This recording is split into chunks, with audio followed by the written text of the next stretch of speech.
पंकजा मुंडे यांना उमेदवारी मिळाल्याने भाजपा पदाधिकाऱ्यांनी पेड शहरामध्ये कार्यालयासमोर फटाके वाजवून पेढे वाटून आनंदोत्सव साजरा केला।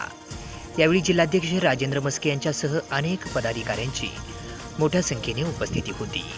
सदर आनंदोत्सव आज सोमवार दिनांक 1 जुलै रोजी दुपारी 4 वाजता केला। भाजपाच्या राष्ट्रीय सचिव पंकजा मुंडे यांना विधान परिषदेची उमेदवारी मिळाली। गेल्या अनेक दिवसापासून कार्यकर्ते पदाधिकाऱ्यांची मागणी होती। पंकजा मुंडे यांचे राजकीय पुनर्वसन करावं अशी मागणी असल्याने याचाच विचार करत भाजपा पक्षाच्या वतीने त्यांना उमेदवारी जाहीर केली। त्यामुळे सर्वत्र आज आनंदोत्सव साजरा केला जात आहे।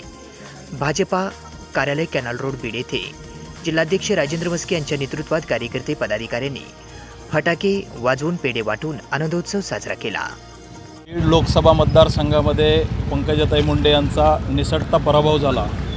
अनेक कार्यकर्त्यांनी पंकजाताई पराभूत झाल्यामुळं आत्महत्या केल्या। खरं पाहता लोकनेते गोपीनाथराव मुंडे साहेब केंद्रीय मंत्री झाले आणि अवघ्या काही दिवसामध्ये त्यांचं अपघाती निधन झालं। त्या दुःखातून बीड जिल्हा सावरला नव्हता आणि ताईच्या पराभवाने अनेक कार्यकर्त्यांनी आत्महत्या केल्या। आमच्या एका डोळ्यामध्ये अश्रू आहेत आणि एका डोळ्यामध्ये आनंद आहे। खरं पाहता आम्ही जड अंतकरणाने हा आनंदोत्सव साजरा करत आहोत। नाराजी वगैरे असं नाही म्हणता येणार, कारण की आत्ताच जे लोकसभेच्या निवडणुका झाल्या होत्या त्याच्यामध्ये अल्पशा मताने ताईंचा पराभव झाला होता।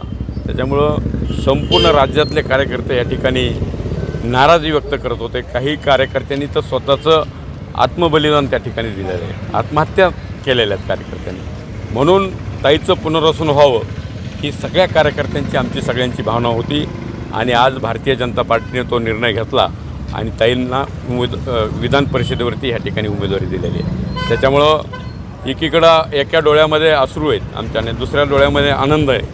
आज जो निर्णय या ठिकाणी भाजपने घेतलेला आहे ते अत्यंत चांगला निर्णय घेतलेला आहे, कारण की सर्व कार्यकर्त्यांची भावना होती ताईंचं पुनर्वसन झालं पाहिजे, ताई ह्या राज्याच्या मंत्री झाल्या पाहिजेत अशी कार्यकर्त्यांची भावना होती। म्हणून या ठिकाणी आज परिषदेची जी यादी डिक्लेअर झाली पार्टीच्या वतीने अधिकृतपणे, त्याच्यामध्ये ताईंचं नाव पंकजाताईंचं नाव हे 1 नंबरला या ठिकाणी पक्षाने या ठिकाणी घेतलेलं आहे। त्याच्यामुळं कार्यकर्त्याच्या मनामध्ये आनंद या ठिकाणी संचारलेला आहे।